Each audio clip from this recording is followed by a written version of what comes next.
Everything your parents taught you about saving money is slowly making you poorer. Not because they were wrong to teach it, but because the world they taught it in no longer exists. And the savings account you're so proud of, it might be the most expensive financial mistake you're making right now. I want to paint you a picture. Two people, same age, same starting salary, both responsible, both disciplined. Person A, let's call him John, does what they were taught. Every month, they save a portion of their paycheck. They're proud of it. They watch the number in their savings account go up. They feel secure. Then, person B, let's call him Sam, does something different. They save a smaller emergency fund, and then they put the rest to work. Not recklessly, strategically. 10 years later, person A, John, has a savings account. Person B, Sam, has a portfolio. Same discipline, same income, same effort, completely different financial lives. So what did Sam know that John didn't? Here's the thing nobody tells you about saving money. Saving money feels like progress. It looks like progress. Your balance goes up every month. You feel responsible, disciplined, mature. But there's a silent enemy working against you the entire time, and most people never see it coming. Here is the claim I'm making today.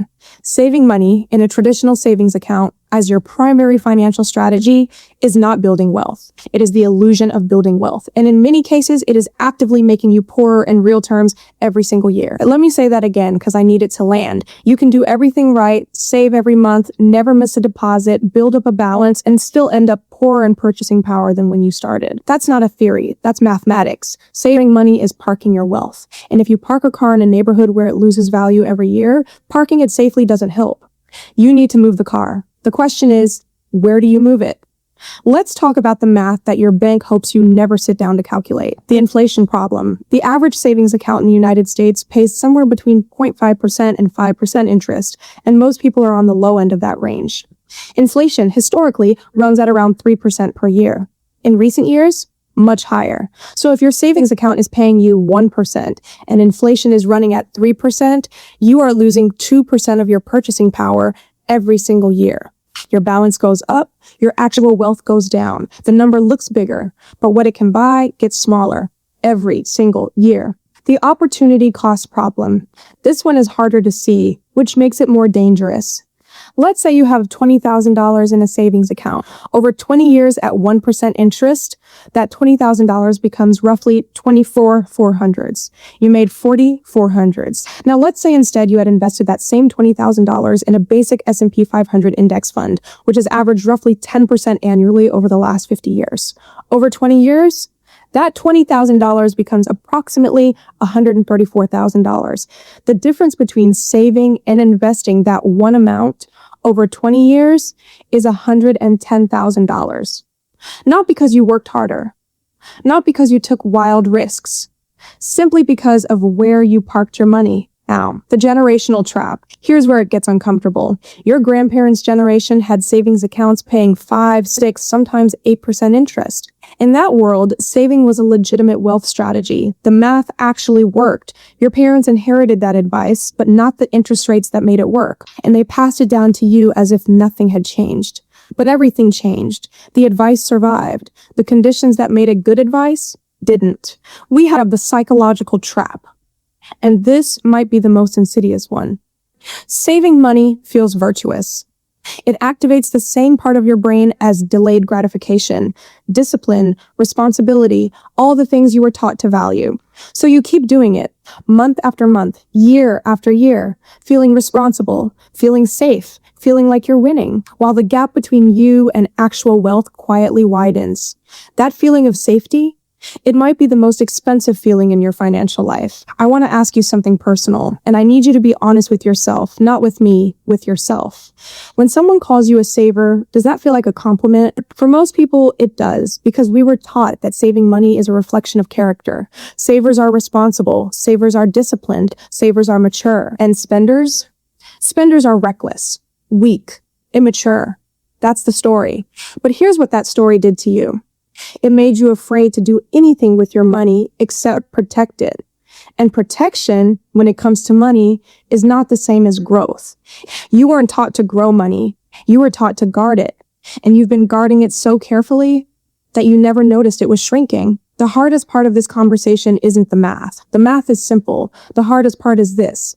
If saving has been your identity, your proof that you're responsible, that you're not like those people who can't manage money, then what I'm saying today isn't just a financial challenge. It feels like I'm saying you've been doing it wrong, and nobody likes to hear that, especially not about something they're proud of. I get it, but I'd rather you be briefly uncomfortable today than permanently broke tomorrow. Okay, here's where I have to be precise. Because if I leave you where I just left you, I've done you a disservice. I am not telling you to stop saving.